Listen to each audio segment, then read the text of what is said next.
여러분 잘 지내셨습니까? 그래요.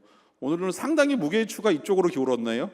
원래 이쪽으로 항상 기울긴 하지만 오늘은 이쪽보다 이쪽으로 강대상을 이렇게 옮기는 방향을 생각하는 것도 좋은 것 같습니다. 여러분 이제 날이 좀 더워졌죠? 어떻게 며칠 전부터 약간 날이 더워질 때쯤부터 약간 목이 칼칼하더니 약간 코도 조금 나오고 막 이래요. 그래서 감기가 유행하는 것은 아닌가 생각이 드는데 여러분 건강 조심하십시오. 자, 오늘 말씀은 믿음이 흔들리는 이유에 대해서 같이 본문의 말씀을 통해 나누려고 해요. 누구나 새로운 환경을 만나면 적응하는 과정이 필요하죠.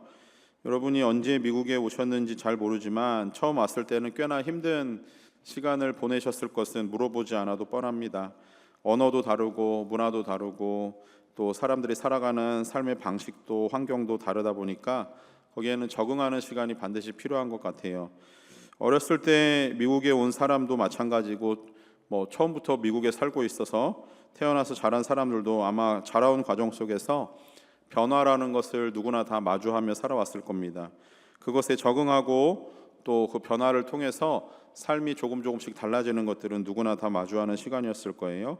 각자 경험한 환경과 상황은 달랐을 거지만 그 변화와 적응이 반복되는 과정에서 아마 지금까지 잘 버티고 견뎌냈기 때문에 오늘 여러분이 이 자리에서 하나님을 예배하고 있는 것은 아닌가 생각이 듭니다. 근데 돌아보면은 변화와 적응의 과정 속은 때로는 순탄하게 지나가는 것들도 있고 또 때로는 실패가 그 속에 끼어 있죠. 그래서 우리의 삶은 대부분은 성공과 실패라고만 볼 수는 없지만 그것이 막 뒤죽박죽되고 범벅이 되어서 그 속에서 누리는 기쁨과 슬픔도 우리의 삶에 다 끼어 있는 것들은 어떻게 보면 우리의 삶이 되게 다양하다라고 볼 수 있는 부분인 것 같아요. 누구나 다 변화를 겪으면서 적응하는 과정에서 잘 적응해서 성공하기를 바라겠지만 그러나 때로는 예기치 않은 실패를 경험하는 것도 어쩔 수 없는 일인 것 같기도 합니다. 그런데 가만히 생각해 보면은 성공보다는 실패하는 과정을 통해서 우리가 더 큰 교훈을 얻는 경우가 상당히 많은 것을 보게 됩니다. 그래서 실패라고 하는 것을 생각해 보면은 그렇게 나쁜 것 같지는 않지만 이게 남 얘기가 아니라 실제로는 저의 인생을 가만히 돌아봤을 때 그 실패가 그렇게 나쁜 것 같지는 않았어요. 그리고 지금 제가 있는 것도 성공과 실패라는 여러 가지 과정을 거치면서 제가 가지고 있는 성품, 인격 그리고 저의 삶의 모습들이 이렇게 만들어진 것은 확실한 것 같습니다.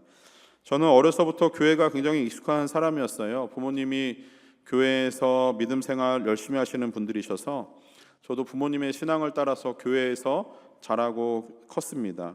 자, 그렇지만 예수님이 정말 믿어지고 그분이 나의 죄를 구원하신 구세주다라고 믿어진 것은 어렸을 때가 아니라 한 10대 정도 지나면서 중학교 시절이었던 걸로 기억이 납니다. 어느 수련회를 갔을 때 기도하면서 예수님이 저를 인격적으로 만나주셨다라고 하는 생각이 들었고 그때 참 많은 눈물을 흘리고 주님 앞에 죄를 회개했던 기억들이 아직도 생생합니다. 자, 그렇게 예수님을 만나고 나서 인격적으로 만나고 나서 중학교 이후로 그러면 저는 상당히 어른스러운 믿음을 가지고 있었는가? 또 돌아보면 그렇지도 않아요. 그 순간 조금 지나고 나서 또 믿음이 흔들릴 때도 있고 믿음에 실패할 때도 있고 구원의 확신은 분명하지만 그런데 예수님을 따라가는 삶의 모습이 그렇게 마음에 안 들 때도 참 많았던 것 같습니다.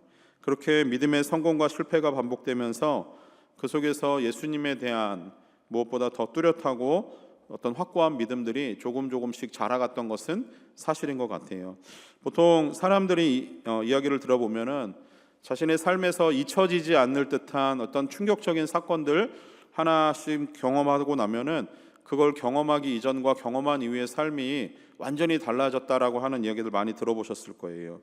근데 저는 가만히 돌아보니까 그렇게 막 충격적인 사건을 별로 경험해 본 적은 없는 것 같아요. 그냥 되게 무던하고 조금씩 마치 이슬비에도 옷이 젖듯이 저의 신앙은 그렇게 조금씩 서서히 예수님 만나고 또 한번 반항도 해보고 또 순종하다가 불순종하다고 하는 과정들을 통해서 지금 와 있는 것 같습니다. 여러분의 믿음은 어떻게 지금 잘 자라가고 있는 것 같습니까? 많은 청년들과 이야기를 나눠보면 예수님이 잘 안 믿어지거나 믿음이 흔들리는 경우가 이 몇 가지로 조금 요약이 되더라고요.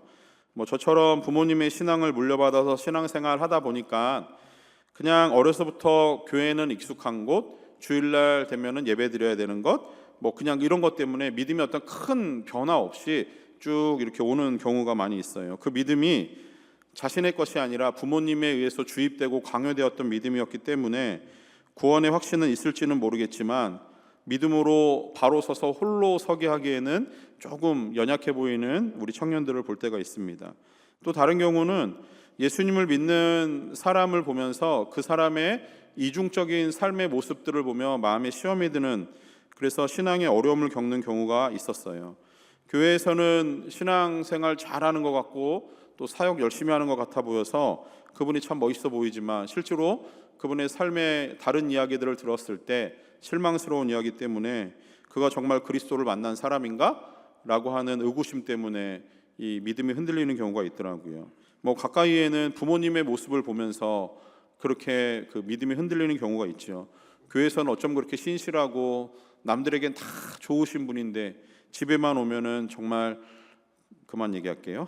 뭐 그러신 분들도 있고, 제가 아는 한 목사님은, 이거는 실제 있었던 일인데, 그 굉장히 뭐 설교도 잘하시고 사역도 잘하시고 성품도 엄청 좋으신 분인데, 그 나중에 이제 알게 된 얘기인데, 그 목사님이 집에만 가면 사모님을 그렇게 때린다라고 하는 얘기를 들었을 때, 뭐 그런 얘기 들으면은 너무너무 마음이 힘들지 않습니까?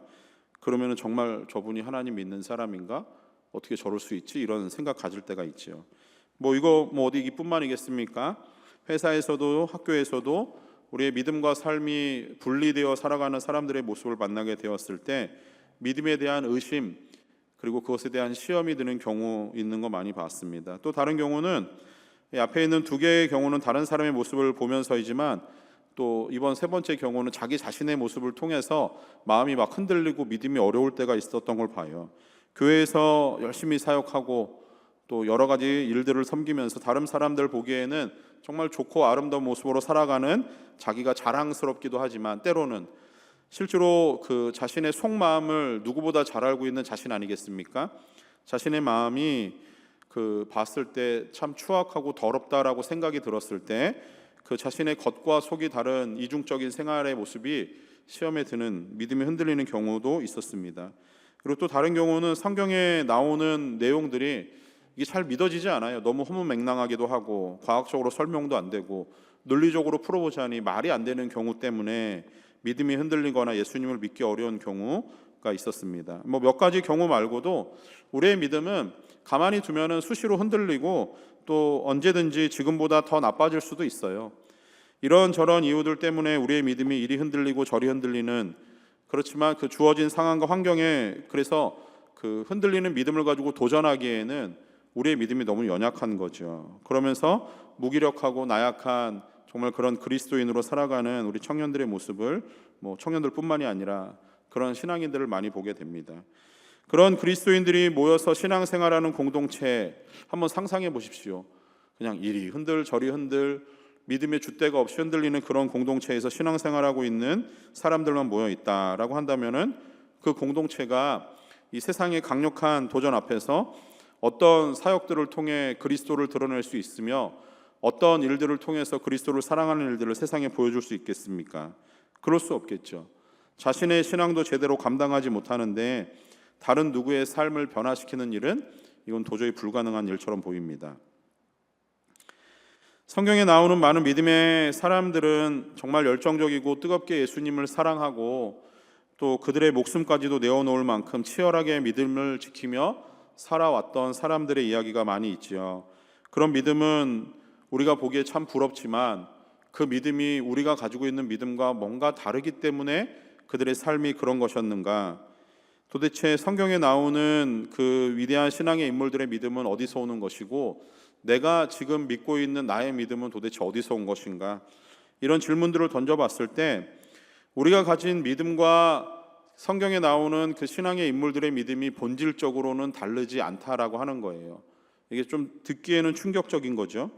분명한 것은 그들이 믿는 믿음의 대상은 지금 우리가 믿고 있는 믿음의 대상과 동일하신 영원하신 하나님이십니다. 그들에게 믿음을 주신 분도 지금 우리에게 믿음을 주신 똑같은 삼위일체 하나님이세요. 믿음의 주체이신 하나님은 영원하신 분이시고 그분은 절대로 변하지 않는 신실하신 분이십니다. 그리고 하나님은 여전히 말씀하시는 것을 온전하게 이루시는 그 능력을 가진 하나님이십니다. 그 하나님이 믿음의 사람들에게도 그렇게 일하셨고 지금 우리에게도 같은 하나님으로 계시는 거예요. 그러면은 신앙적으로 이 성경에 나오는 믿음의 사람들의 이야기와 왜 우리의 삶이 결이 다른 것인가? 뭐가 문제인가? 믿음의 대상과 본질은 변하지 않고 똑같은 것인데 도대체 무엇인가? 달라진 것은 하나입니다. 컨텍스트가 달라요. 상황과 환경이 달라요. 이게 무슨 얘기냐면은 상황과 환경을 마주하는 우리 성도들의 형편이 달라졌다라고 하는 겁니다. 결국 우리가 바라보는 믿음의 본질, 믿음의 대상은 똑같습니다. 문제가 되지 않아요. 그분은 영원하시고 변하지 않으세요. 그러나 그 믿음을 가지고 살아가는 우리가 믿음의 사람들이 살아갔던 그 상황과 환경 속에서 어떻게 믿음을 보였는지와 지금 우리가 살아가는 믿음 속에서 우리의 믿음이 어떻게 다른지가 거기서 차이가 나는 겁니다. 대상도 같고 본질도 같지만 믿음으로 반응하는 삶의 태도에 따라서 믿음이 흔들리는 거예요. 그래서 그러면은 오늘 본문의 말씀을 통해서 어떻게 믿음을 바로 세워야 하는지 우리가 말씀을 통해 믿음이 흔들리는 두 가지의 이유를 보고 그리고 우리가 어떻게 믿음의 자리로 나가야 될 것인지를 같이 살펴보도록 하겠습니다. 첫 번째입니다. 우리의 믿음이 흔들리는 이유, 그것은 두려움 때문이에요. 두려움을 해결하시는 예수님의 방법은 예수님의 말씀에 있습니다. 자, 오늘 본문은 지난주에 나왔던 말씀에 이어서 나오는 본문입니다. 지난주의 말씀을 조금 더듬어 보시면은 예수님께서 물고기 2마리와 떡 5개로 남자만 5,000명을 배부르게 먹이시는 사건이 있었죠. 그리고 남은 조각이 음식이 남은 것이 12바구니에 모아졌습니다. 이것은 정말 엄청난 사건이죠. 이 사건에 대해서 사복음서가 공통적으로 다루고 있는 것만 보아도 이 사건은 굉장히 주목할 만한 사건임은 확실합니다. 이 사건은 사람의 어떤 육체적이고 영적인 배고픔과 갈급함을 해결할 수 있는, 채우시는 유일한 분은 예수님이시다라고 하는 것을 보여주는 사건이었어요. 자, 이때 물고기 2마리와 보리떡 5개가 늘어나는 것을 이 제자들은 직접 그 현장에서 가장 가까이에서 목격하고 경험한 사람들이었습니다. 자, 이것을 실제로 보고 있는 제자들의 마음이 어땠을까요? 성경은 그 이야기를 다루지는 않아요. 그런데 자신의 눈앞에서 말도 안 되는 일들이 계속 벌어지는 거예요. 고작 가져왔던 거는 물고기 2마리와 보리떡 5개인데 이게 5,000명을 먹이고 있는 것. 근데 성경이 심지어 뭐라 그럽니까? 다 배불리 먹었대요. 그리고 남은 것들을 거둬보니 12개의 바구니에 거두어졌다라고 얘기합니다. 여러분, 이게 실제로 눈으로 보면은 여러분 믿어졌겠습니까? 제자들은 지금 그것을 눈으로 본 거거든요. 눈으로 보면서 그들의 마음에 엄청난 충격이 왔던 것은 뻔한 일일 거예요. 그리고 아마 여러 사건들을 보지 않았습니까? 예수님이 병든 자를 치유하시고 또 예수님이 귀신을 쫓아내시고 그분의 말씀에 사람들이 놀라고 회개하고 돌아오는 일들을 많이 봤어요. 그런데 오병이어의 사건은 이전에 있었던 모든 사건과는 결이 다른 사건입니다. 이거는 있을 수도 없는 일이 벌어진 거예요. 짐작할 수 없던 일이 그들의 눈앞에 펼쳐진 겁니다. 그래서 예수님은 이 위대한 능력을 보이시고 나서 바로 어떤 행동을 취하시냐면 오늘 우리가 읽은 본문의 45절 말씀을 보시면은 예수께서 즉시 제자들을 재촉하사 자기가 무리를 보내는 동안에 배 타고 앞서 건너편 벳사이다로 가게 하시고, 이게 뭐냐면은 요한복음 6장 14절 15절 말씀 한번 띄워주실래요? 같은 사건을 이렇게 다루고 있습니다. 요한은 이걸 이렇게 봐요. 그 사람들이 예수께서 행하신 이 이적은 떡 5개와 물고기 2마리로 5,000명을 먹인 사건을 이야기합니다. 이 표적을 보고 말하되 이는 참으로 세상에 오실 그 선지자라 하더라. 그러면서 이 15절 중요합니다. 그러므로 예수께서 그들이 와서 자기를 억지로 붙들어 임금으로 삼으시려는 그것을 아시고 다시 혼자 산으로 떠나가셨대요. 자, 무슨 일이냐면요, 오병이어가 일어난 사건을 보면서 사람들이 예수를 바라보는 관점이 달라진 거예요. 이분이야말로, 이 능력을 가지신 이분이야말로 우리의 참 왕이시다라고 하면서 사람들이 예수를 왕 삼으려고 하는 일이 벌어진 겁니다. 그걸 보시고 예수님이, 여기엔 나오지 않지만 마가복음 6장 우리가 읽은 본문 45절에 있는 말씀처럼 예수님이 이렇게 하시는 거예요. 이걸 보고 깜짝 놀라신 거예요. 예수님도 사람들의 반응을 보고. 그러면서 제자들에게 이런 말씀을 하시는 거예요. 얘들아, 너희들은 먼저 배 타고 가. 내가 이 무리들을 보낼 테니까 너희들은 빨리 배 타고 옮겨가라라고 말씀하신 거예요. 그 예수님의 마음이 얼마나 다급했는지 재촉하사 제자들을 보내셨다라고 말씀을 합니다. 이 사건을 직접 목격한 사람들도 충격이었지만 그 사람들이 벌이고 있는 이 왕 삼으려고 하는 표정 자체, 이 어떤 그 행동들 자체가 예수님에게는 굉장히 위급한 상황처럼 보였던 거예요. 그리고 제자들을 거기서 분리해 내시는 거예요.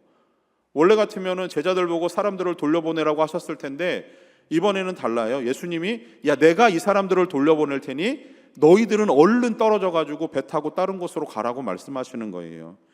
자, 이것만 놓고 보더라도 제자들의 마음에 상당한 충격과 어떤 그 큰 어떤 흥분감 이런 게 아마 있었을 거라는 거예요.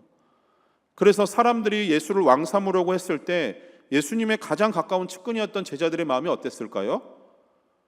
엄청난 자긍심과 자부심이 느껴지지 않았겠습니까? 와, 내가 모시는 나의 스승 이분이 이제 왕이 되는구나 라는 생각을 했을 거예요.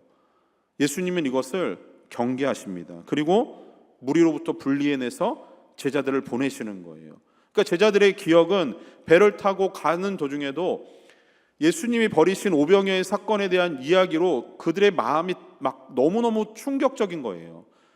그 기억이 쉽게 잊혀지지 않는 것 같은 마음으로 예수님이 배를 타고 그들을 보내십니다. 예수님도 그 다음 뭐 하세요?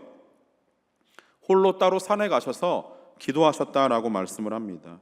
그만큼 오병이어의 사건은 굉장히 충격적인 사건이었고 사람들은 그 기억에서 이것을 쉽게 잊혀내기 쉽지 않은 그런 모습이었다라고 하는 거예요.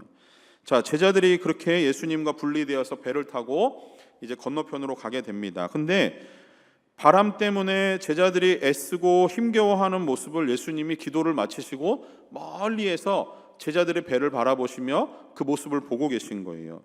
제자들이 바람과 싸우며 힘겹게 노젓는 이 모습, 거기에 힘겹게라고 하는 이 단어가 어떤 의미가 있냐면요, 고난을 당하다라고 하는 의미도 있고요, 이게 해산하는 고통 혹은 전갈에 물리는 고통을 당하다라고 하는 의미가 있어요. 그러니까 쉽게 얘기하면은 내가 살면서 경험해본 가장 극심한 고통 한 가지를 딱 생각해 보세요. 그거보다 어쩌면 더 큰 고통을 제자들이 이 힘겹게 노젓는 모습을 통해서 그 고통을 느끼고 있었다라고 하는 부분입니다. 그들이 고통 가운데 허덕이고 있을 때 예수님은 그들의 모습을 보시고 바다 위를 걸어서 제자들에게 가셨어요. 자, 이 본문을 마태복음에서 똑같이 기록을 하고 있는데 마태복음에서는 무리를 걷는 예수님의 모습을 보고 베드로도 무리를 따라서 걷습니다. 근데 마가복음은 무리를 걷는 베드로의 모습을 따로 기록하고 있지는 않아요. 이유는 마가는 베드로의 그 굉장히 가까운 그 사람입니다. 아마 마가복음을 기록할 때 마가는 베드로의 여러 증언들을 참고해서 기록을 했을 거예요. 근데 아마 마가가 베드로가 무리를 걷는 사건을 아마 의도적으로 기록하지 않은 것은 아닌가. 이유는 아마 베드로가 그것을 원하지 않았을 수도 있을 것 같습니다. 왜냐하면은 이 사건의 중심은 베드로가 무리를 걷는 게 중요한 게 아니거든요. 지금 제자들이 충격에 빠져 있고 그들을 따로 분리해서 배 타고 가는 과정에서 힘겹게 애쓰며 고통스럽게 노젓고 있는 모습을 보시며 예수님이 무리를 걷고 계시는 모습이 지금 더 중요하거든요. 그래서 마가는 모든 것을 생략하고 예수님이 무리를 걸으셨다라고 하는 것만 기록하고 있는 것 같아요. 자, 그런데 무리를 걷는데 제자들은 또 한 번 충격에 빠집니다. 오병이어의 기적이 아직도 가시지 않은 상황에서 무리를 걷는 낯선 존재의 모습을 보게 된 거예요. 그들은 힘겹게 노저으면서 죽을 둥살둥 앞으로 배를 움직여보지만 움직이지 않아요. 바람 때문에 막혀 있거든요. 그 광경 속에서 유령인 줄 알고 착각해서 그들이 무서워 두려움에 빠집니다. 그러나 그 유령은, 무리를 걷는 낯선 존재는 유령이 아니라 예수님이셨어요. 사랑하는 여러분, 제자들이 갈릴리 바다라고 하는 곳, 이들이 지금 배 타고 가고 있는 그 바다, 갈릴리 호수는 제자들에게는 굉장히 익숙한 곳입니다.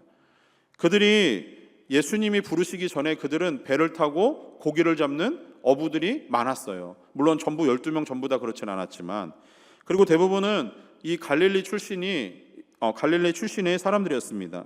그들에게 있어서 갈릴리 바다는 익숙한 곳, 그들이 손에 잡고 있는 노와 타고 있는 배는 그들에게 있어서 굉장히 익숙한 도구입니다. 그런데 그 익숙함 가운데서 불어오는 바람조차도 그들은 해결할 수 없는 무능력함을 보여줘요. 그 익숙함 가운데 한 번도 본 적 없는 무리를 걷는 존재의 낯선 모습, 그들은 이 익숙함 가운데서 무리를 걷는 낯선 존재 때문에, 그리고 극심한 바람의 그 맞바람 때문에 고통을 당하고 있는 모습으로 인해서 그들은 두려움에 빠지게 됩니다. 어떻게 대처해야 되는지, 무엇을 해야 하는지, 익숙한 환경, 익숙한 도구는 제자들에게 있어서 그들의 두려움을 해결할 수 있는 방법이 아니었다라고 하는 거예요. 오히려 자기들이 믿고 있고 의지했던 익숙함은 오히려 그 낯선 무리를 걷는 존재로 인해서 더 큰 두려움으로 변하게 됩니다. 그때 이 두려움을 해결하는 주님의 음성이 들려요. 주님이 제자들의 두려운 마음을 헤아리시는 거예요. 그리고 그들이 겪고 있는 육신적인 고통, 정신적인 고통, 영적인 두려움까지 예수님의 등장과 함께 전해지는 말씀이 이 모든 상황을 해결합니다. 고통을 해결하는 것, 두려움을 해결하는 시작은 주님의 말씀이, 그 음성이 들리는 데서 시작하는 거예요. 두 번째입니다. 이들의 믿음이 흔들리는 두 번째 이유는 무감각한 믿음 때문에 그래요. 예수님의 해법은 예수님이 함께 하시면 이 무감각함이 해결됩니다. 오늘 본문을 보면은 바람이 언제 그쳤는지 보시면 51절 말씀에 배에 올라 그들에게 가시니 바람이 그치는지라라고 말씀을 합니다. 예수님이 배에 함께 올랐을 때 바람이 그칩니다. 제자들에게 바람은 고통이었고 무리를 걷는 낯선 존재는 두려움이었습니다. 그러나 이 고통과 두려움이 멈추게 된 것은 예수님이 배에 오르시는 순간입니다. 제자들에게 배는 고통과 두려움의 현장에서 그들이 붙들 수 있는 정말 마지막 희망과 같은 도구였어요.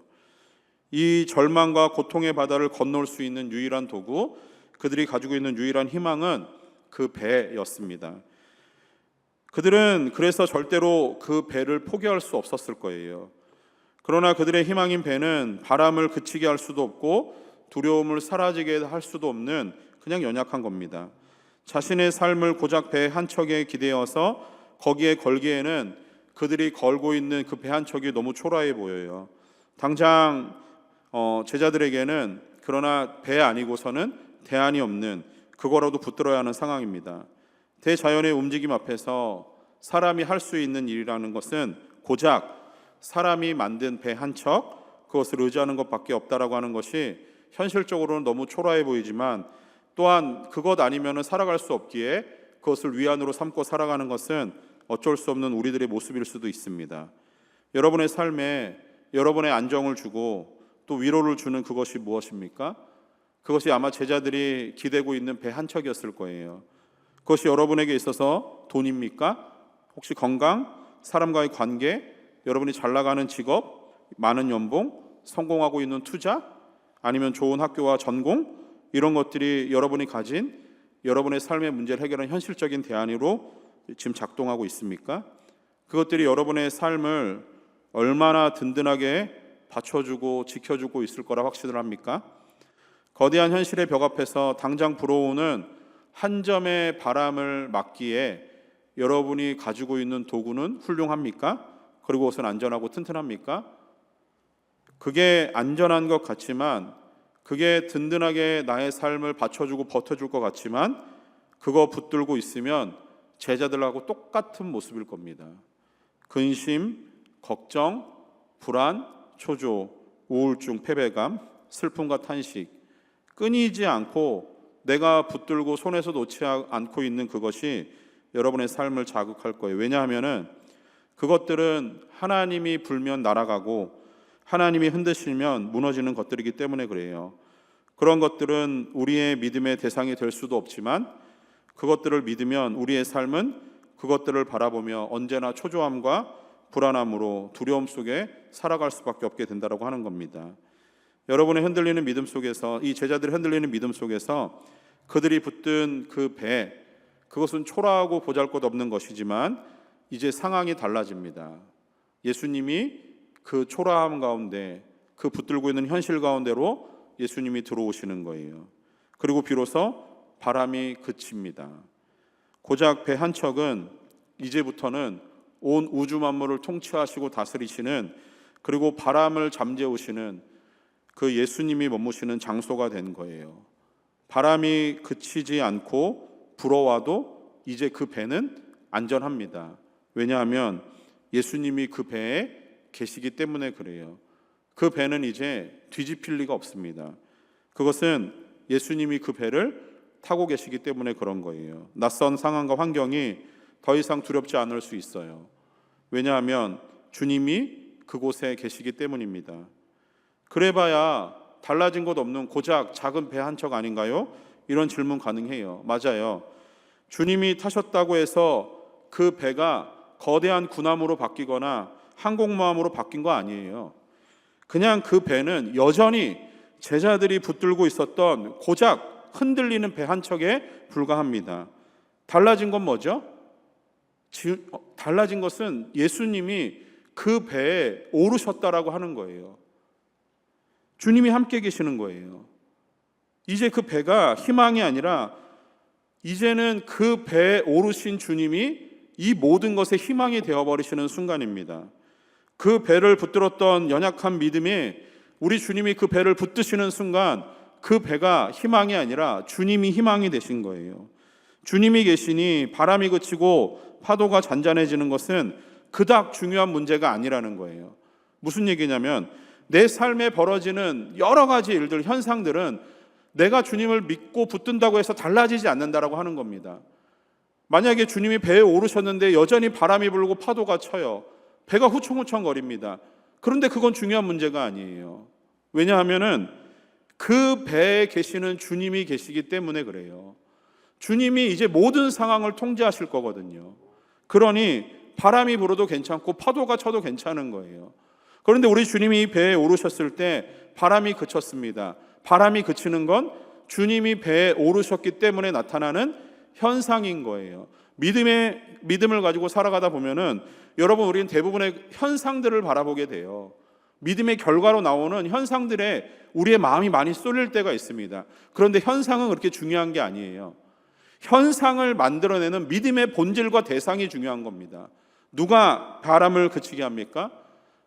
여전히 똑같은 배 안에 있지만 누가 그 안에 위로와 평안을 주십니까?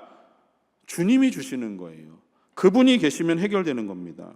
이 사건의 말미에서 의미 있는 한 가지 표현을 우리에게 전달합니다. 52절 말씀이에요. 이는 그들이 그 떡 대시던 일을 깨닫지 못하고 도리어 그 마음이 둔하여졌음이로라 라고 기록을 해요.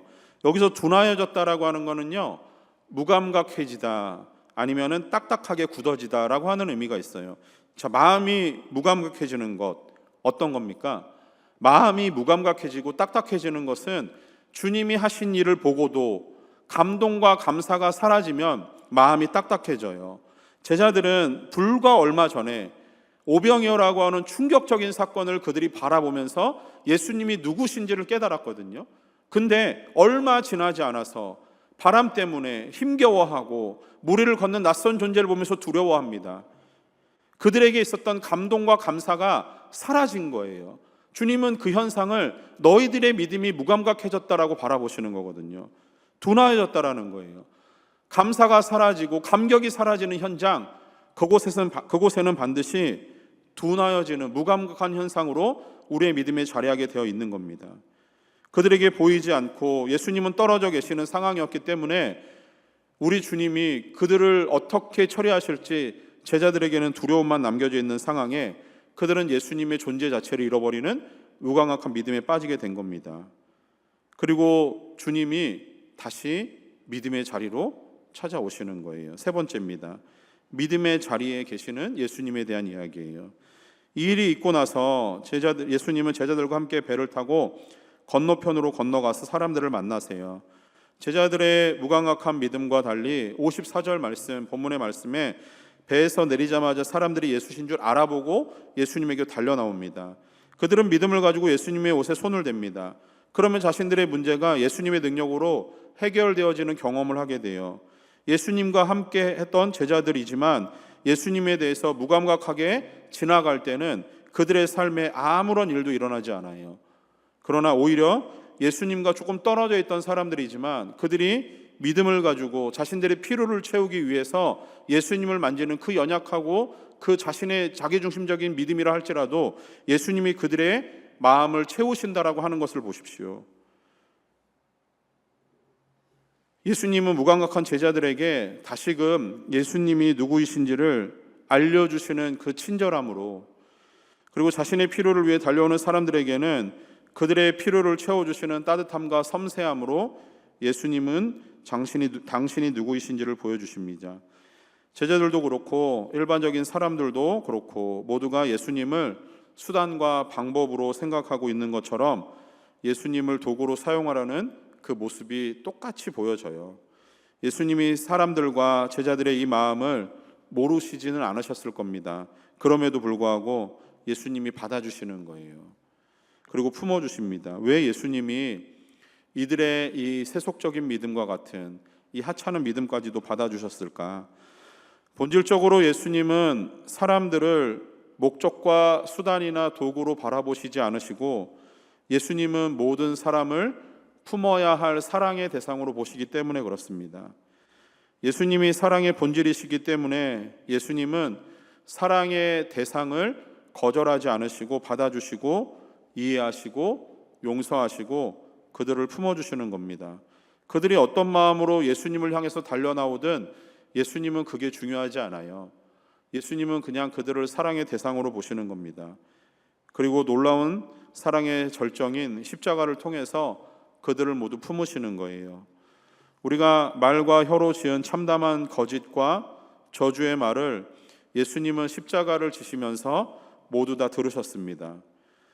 사람들의 거짓 고소와 저주와 모욕적이고 수치스러운 모든 언어의 폭력을 예수님은 다 당하시면서도 우리를 사랑하시는 거예요. 우리가 행동으로 지은 모든 죄를 예수님은 십자가를 통해서 모두 참으셨습니다. 살이 뜯기고 찢기는 채찍을 온몸으로 받으셨고 손과 발은 못이 박히는 고통을 참으셨습니다. 예수님은 십자가의 모든 고통을 온몸으로 다 당하시면서도 우리를 사랑하셨습니다. 우리가 생각과 마음으로 짓는 모든 죄를 예수님은 십자가 위에서 모두 용서하셨습니다. 죄가 없는 그분이 머리에 가시면류관을 쓰시고 사람들의 조롱과 멸시를 모두 다 받으셨습니다. 우리의 욕망과 욕심과 탐욕까지도 예수님이 모두 십자가에서 담당하시고 끝내 아버지여 저들의 죄를 용서하여 주옵소서라는 말과 함께 예수님은 십자가에 죽으셨습니다. 예수님이 이렇게 하신 것은 그분이 사랑이기 때문에 그래요. 우리를 위해서 모든 것을 값없이 내어주신 그분이 우리의 연약하고 부족하여서 매일매일 흔들리는 우리의 믿음을 붙들어 주시지 않을 리가 없는 겁니다. 사랑하는 여러분, 우리가 믿고 섬기고 사랑하는 그 예수님은 사랑이십니다. 사랑의 예수님은 우리와 언제나 함께 하세요. 예수님이 언제나 우리의 삶에 함께 하신다라고 하는 믿음을 가지고 우리의 믿음을 굳게 세우는 성도 되기를 소망합니다. 여러분의 목장에서 서로 삶을 나눌 때 우리 목장 안에 함께 계시는 예수님이 우리의 모든 아픔과 우리의 모든 슬픔과 고통을 덮으시고 우리에게 사랑의 음성으로 안심하라 내니 두려워하지 말라라고 말씀해 주시기를 소망합니다. 두려움과 실패 앞에서 주저하며 나의 삶의 희망을 두고 그 배 한 척 끌어안고 살아가는 우리의 연약한 삶의 모습 속에 우리 주님이 들어오셔서 우리의 모든 연약함을 당신의 생명으로 살아갈 수 있도록 은혜 베푸시는 우리 주님을 우리가 바라보고 그분과 동행하는 삶이 있기를 소망합니다. 우리의 연약한 믿음을 붙들어 주셔서 굳건히 예수를 바라보며 흔들리지 않는 그런 믿음의 길을 걸어갈 수 있는 사랑스러운 예수님의 제자들 될 수 있기를 주님의 이름으로 축원합니다.